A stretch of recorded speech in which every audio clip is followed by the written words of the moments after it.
สิของฉันเก็บอาการได้แบบเห็นขับยอดขับปางแล้วมันสิงามเด้เก็บอาการไว้ตื่นเต้นเห็นไรเป็นวัดนี่นะเขาเป็นยังวัดนะครึ่งเงินแถวเนาะวัดเนาะฮะครึ่งเงินแถเดี๋ยวคัวเดี๋ยวใส่คัวแม่นบ่ใส่คัวเป็นไรแทนที่สิท้ายทางหน้าได้เพิ่นค่ะไปทางหน้าผู้เจ้าเขาไปทางหน้าไปยางว่าจะทางหน้ามาไปแถวกันทั้ง3คนสบายดีสบายดีนี่ก็มาอยู่ที่วัดอรุณนั่นบ่ความฝันของเฮาเป็นจริงแล้วเนาะที่อยากใส่ชุดไทยเป็นจะได้น้องพีทก็มีความฝันอยู่บ่ตื่นเต้นแห้งเด้อใส่ชุดไทยนี่เด้อบ่เคยใส่จักเทื่อครั้งแรกเลยแต่งหน้าพอจากประลับก็เต็มแขนจำสิโดนปุดวะไปตอนนี้สาวมาแต่ทางใดธรรมศาสตร์สาวจำปาซักเด้อจำภาษาเบิด3เด้อพอใจฮักเนาะถึงได้มาฮอดประเทศไทยแล้วก็ไหลมาใส่ชุดไทยเนาะไปตอนนี้ไปทางไหนแต่ว่าอยากตื่นเต้นอยู่แต่ว่าอายบอกว่าให้เก็บอาการก็ได้เก็บไว้ก่อนแม่นเฮาอยู่ในเกินว่าหมู่คนหลายเขาไปทางนี้บ่มองคนหลายเฮาคือบ่เขาทางนี้เด้อเขาทางนี้บ่ได้บ่แม่นไปกันเด้อเฮาอยู่แบบคนส่วนหลายนะเฮาต้องแบบระมัดระวังเก็บกดเนาะเก็บอาการก่อนจะรบกวนเพิ่นโอ้ยพี่น้องคันบ่ทราบว่าเก็บอาการนี่โอ้ยกิ่งในผมนี่ก็สิรุดไปเบิดแหละตามเบิดตื่นเต้นแห้งตื่นเต้นแห้ง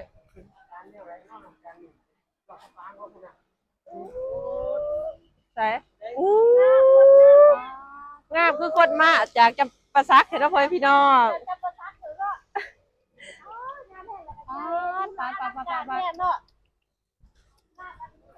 ถ้าสิขึ้นหอเทิงถูกบ่เขาบ่ให้ขึ้นติตายงามวันนี้เนาะสุดยอดเด้อตักก็รอเนาะงามงาม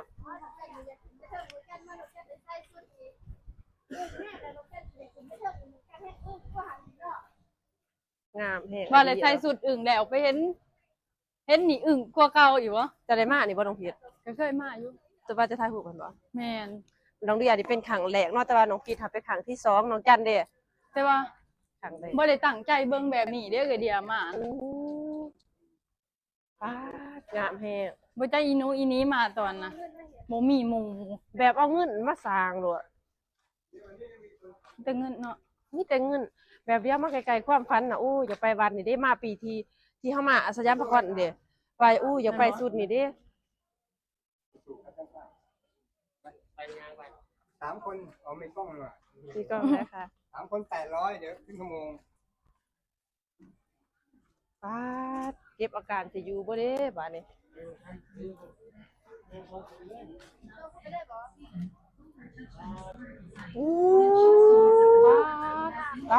ตายโอ้ยพี่น้องโคตรงามเด้อหลายทีมหลายทางเป็นงามหลายงามหลายงามบ่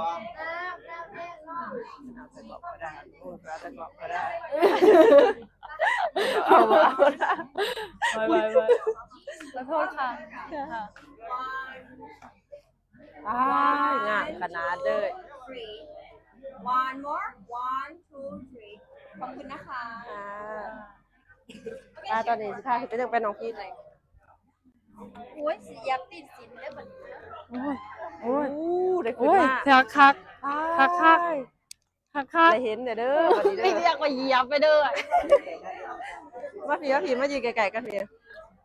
บ่ทายหูบในบ่เฮาอันเด้ก็พอทายหูบนี่ติงามปานนี้บ่ทายหูบในบ่เฮาเป็นจะได้ความรู้สึกเก็บอาการอยู่บ่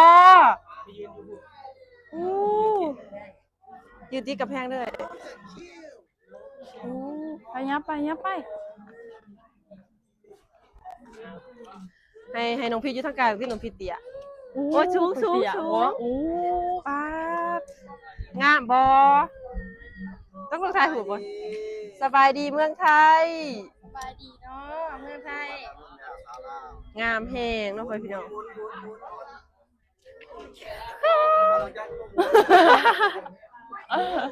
ว้า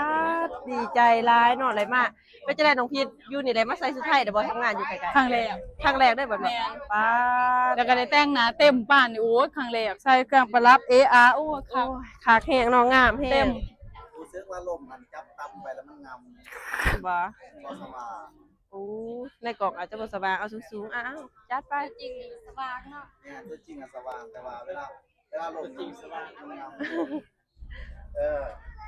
นั่นแหละเวลาเขาถ่ายรูปเขาจะเอาจลมลงกันสิแหละ บ่โอ้เอาทางหลังจังซี่บ่โอ้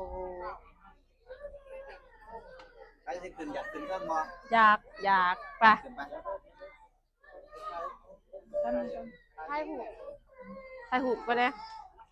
เจ้าก็ถ่าย ทายเมื่อใดแล้วนาง มืออายให้แน่มี10นิ้วอยู่เดี๋ยวกันเอาตัวใดถ่ายรูป ให้อายทายเมื่อใด บ่สิกดวางก่อนเดี๋ยวสิถ่ายให้โอ้ยสมางามแท้บ่จะเซ่ได้เนาะ เยอะเพิ่นไรมานำกันหันแล้วเอาว่า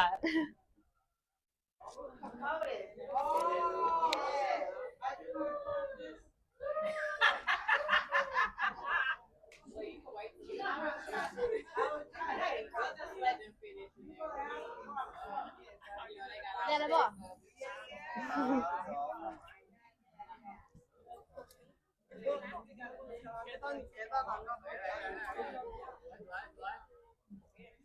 ไปใส่ต่อ ขึ้นไปสะบ่สิบ่น้องมาหลายบ่เมื่อย ไปขึ้นไปเรื่องไป ขึ้นไปถ่ายคลิปเนาะขึ้นเอาแล้วนึงตอนนี้สาวลาวสิไปไสเนาะ สิขึ้นไปของเธออยู่แล้ว สาวจะประซักเด้อไผมากระทากโดด เป็นไร มาตามหาพระโอรส พระโอรสพระโอรสจะบ่ทันมีโอ้ยมันสูงแต่เนาะโอ้ยเหยียบสนนี่แหล้วอุ้ยตกใจ โอ้ยมึงจ้ะคอยสิโลดเนาะเดี๋ยวเนี่ยพยายามสิบ่หอดหานเพิ่นเนาะคือ ไปจะได้ มันสิไปก่อน ไปทางไหนเนี่ย จังไดโอ้คือถ้ามีบ่บ่แม่นเขาหามแล้วหามแล้ว โอ้ระวังงามบ่ดี หามแล้ว ขึ้นไปเทิงงามแฮง อ้ายไปบ่เฮาไปเบื้องแล้วก็งามได้เบื้องอ่ะเนาะ เรื่องอะไร เบื้องฟังค่ะ ไปใส่ เบื้องฟังค่ะก็งามแล้วแบบมัน วะ เขียวแบบมึงที่ถามเบิ่งดอกไปเบิ่ง ตอนนี้ก็สิไปจักสิไปไสบ่จักให้น้องพิษพาไปเนาะเพราะว่าเพิ่นเคยมาก่อน ไปเบื้องน่ะมันงามกว่า อู้โอ้จำบ่ได้เนาะดื่มไป ตอนนี้อยากเบาแห้งอยู่พ่อพี่น้องแต่ว่าเก็บอากาศไว้ก่อนอุกใจอยู่อุกใจบ่น้องจันน้องพิษเด้เสียโอ้ต่างชาติก็มาเนาะคือฝรั่งอิหยังน่ะ หลายตามประเทศก็หลาย เนาะโอ้เขาเจ้าเฮ็ดผม เขามาท่อง จัง เที่ยวหลายเนาะ โอ้ ต้องไปนี่ก่อน เย็น ต้องไป ดี นี่ แท้ ก่อน จริงนี่โคตรเย็นเลย เบื้องแล้วก็งามที่แคมป์ทะเลอีกเนาะ อู้ถ้าได้ในเมืองไทย ที่แคมป์ทะเลอยู่ โรงเรียนทะเลน้ำกับ โอ้ยโอ้ยโอ้ย เขื่อน โอ้ย เจ้า โอ้ พ ย ระยาโอ้ยระวังเด้อ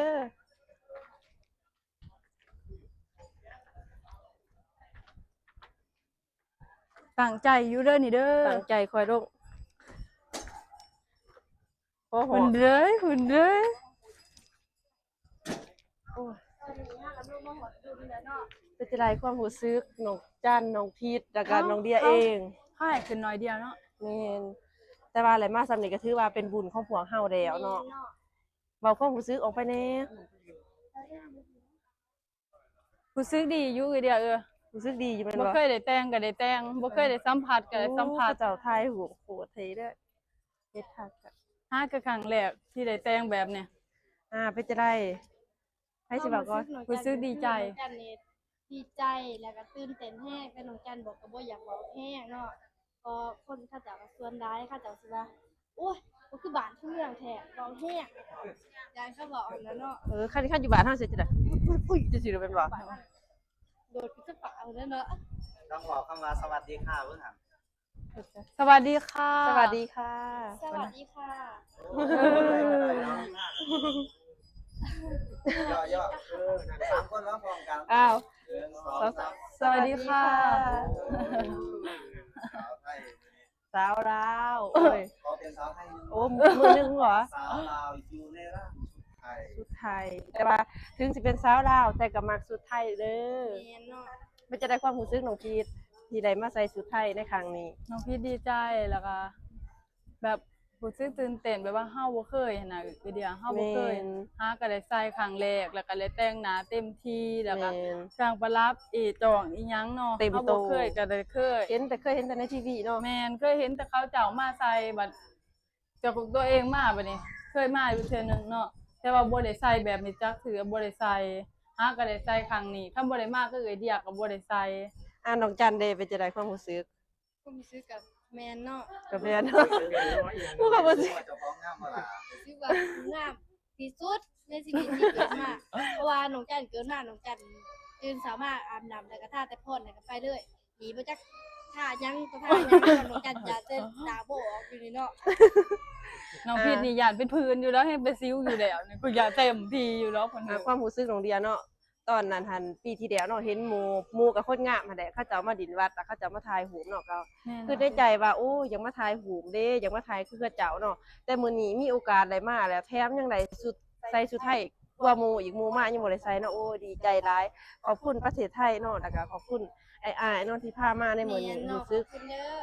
รู้สึกดีใจแฮงเนาะพ่อพี่น้อง ยังติดตามอะไรขอบคุณ FC นะ แม่นก็ขอบคุณ ขอบคุณ FC ที่ว่าติดตามพวกน้องว่าแต่หนองเฮียนๆ ยอด พ่อ วิว สาว กำลัง พ่อ เริ่ ส ม อง ขึ้นแล้ว แม่นยอดวิวดีแล้วรู้สึกดีใจหลายบ่ยานแล้วเนาะ อยากให้ FC ทุกๆคนติดตามต่อไปและรับชมต่อไปเด้อ แม่ มุมนี่มุมที่เนี่ยเจ้าพระยานะครั โอ้ บ มีมุมแม่น้ำอีกบ่นี่คิดว่าเบิดเพียงนี่บ่แม่นเนาะ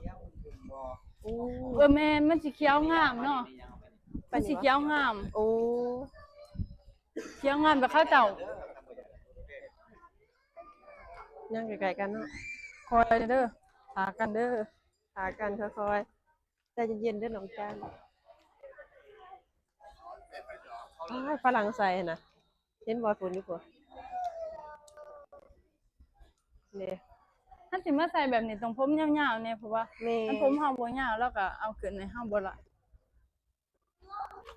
ผมขอยบ่ยากเนาะขอย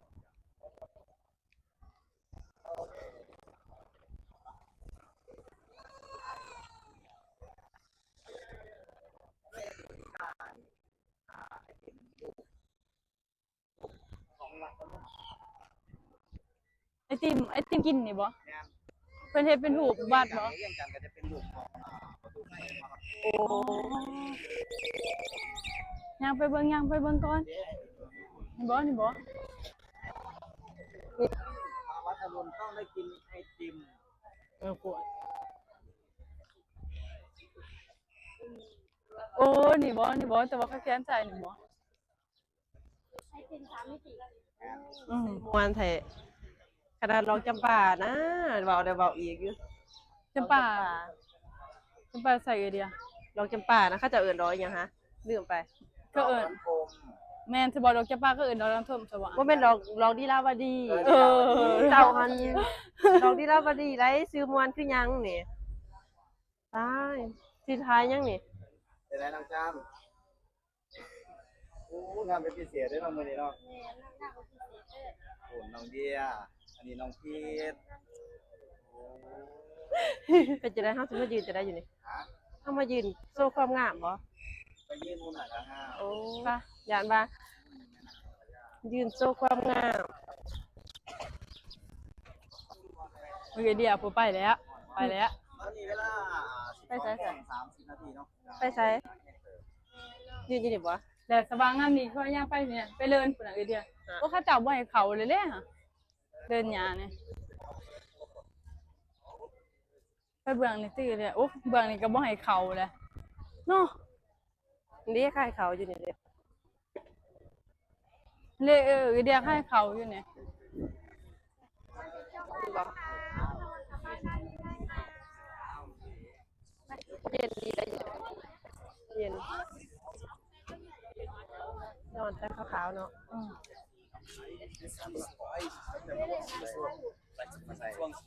เพื่อปวดเพื่อได้แม่น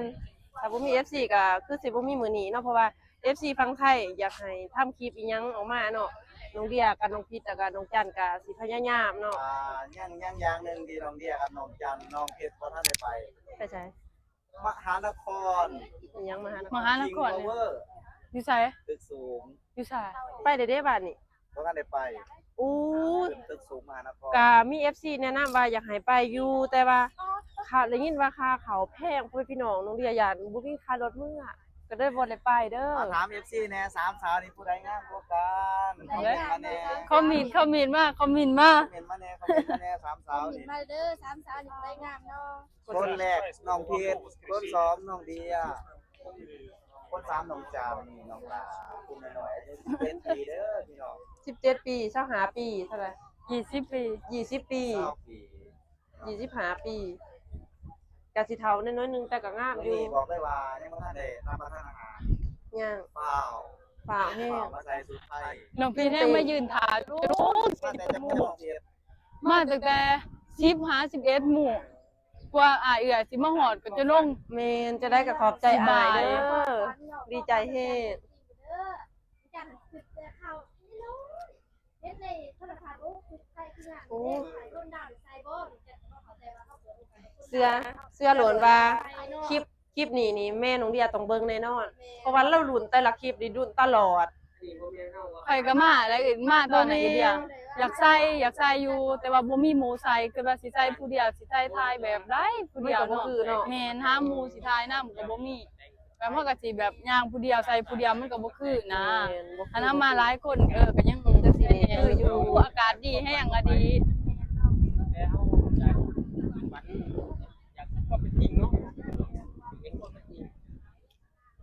เลยเห็นแล้วจังซี่ก็ดีใจแฮงแม่นเสื้อโหลนว่าคนลาวหลายคนนี่อีสานน้องเดียกับน้องจันน้องพีทที่ไรมาใส่แบบนี้ ที่หลายคนลาวหลายคนไปฟันอยากใส่เนาะน้องพีท แม่นบางคนก็บ่มีโอกาสฮอดสิได้ขึ้นมาผิประเทศไทยเนาะถ้าผู้ใดมีโอกาสได้ขึ้นมาก็ถือว่าโชคดี แม่น้องเดียอยากมาแฮงแม่น้องพีทแล้วอยากมาบ่แล้วบ่ได้เว้าบ่ น้องพิษบ่ได้ยินเว้านะ โอ้ เพิ่นก็ว่าถ้าสมมุติว่ามากอะ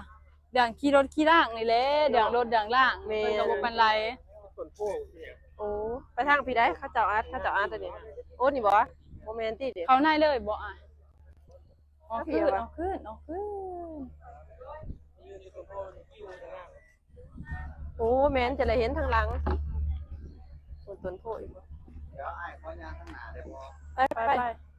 จันให้อายจะนั่งข้างหน้าแน่อายจะ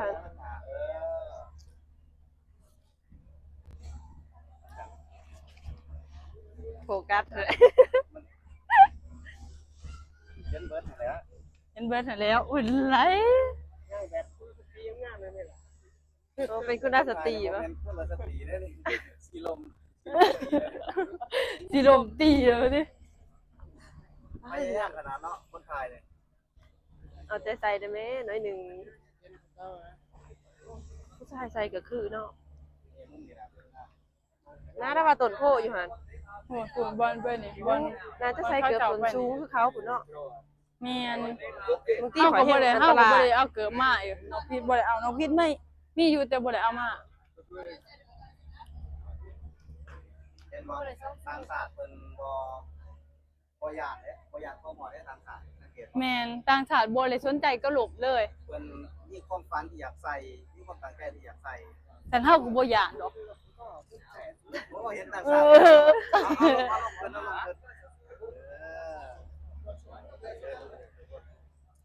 งามบ่พ่อพี่น้อง งามบ่ โอ้เพื่อนยังวะยาว อู้ เพื่อมันถูกบ่อยแบ ก็ บ แต่จะถ่ายคลิปเนาะคืออันยังไงแท้ เพื่อเป็นเรื่องประตูสินค้า โอ้สุดยอด ให เล ญ่ ย แห้งอันนี้นะใหญ่แห้ง เป็น อ่ะ สินค้าพันเรือเนี่ยปันเป็นมิตรทะเล โอ้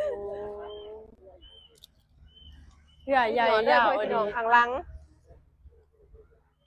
กับโขนงาม คนก็มาหลาย ปินห เนาะ ลังใส่กล่องในบันนึงเดี๋ยวไปข้างหน้าโอ้ยสุดยอดเลย คุณน่ะสูงแท้เนาะเอ้ยเดียเนาะ นั่นแหละคือเครื่องครัว ก็ถ่ายรูปได้เด้อเดี๋ยว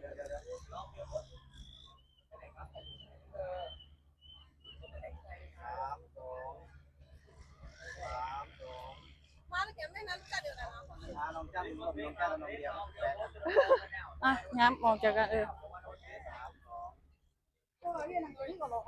โอ้ยจะไปสระเนาะ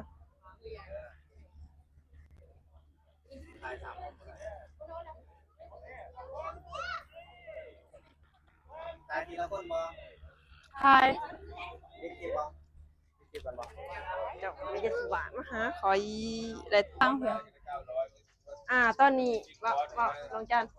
ตอนนี้พวกน้องๆทั้ง3สาวเนาะก็สิได้ลาพ่อแม่พี่น้องไปเวียงซ้ำนี้เนาะขอฝากให้พ่อแม่พี่น้องกดไลค์กดแชร์และกดติดตามด้วยว่ากดกระดิ่งแจ้งเตือนให้ทางช่องเอเดนซ่าลาวแล้วก็ช่อง อ่า ตามภาษาบาลา ภาษาบาลาวเด้อเพื่อให้พวกน้องๆและมีกำลังใจทำคลิปต่อไปเนาะและที่สำคัญอย่าลืมขามโฆษณาแล้วก็ขอให้พ่อแม่พี่น้อง อย่าก กดถามโฆษณา อย่ากดถามโฆษณาและขอให้พ่อแม่พี่น้องกดซุปเปอร์ ซุปเปอร์แตง ซุปเปอร์แต่ง ซุปเปอร์แตง ให้พ่อน้องๆเด้อกราบสวัสดีบ๊ายบาย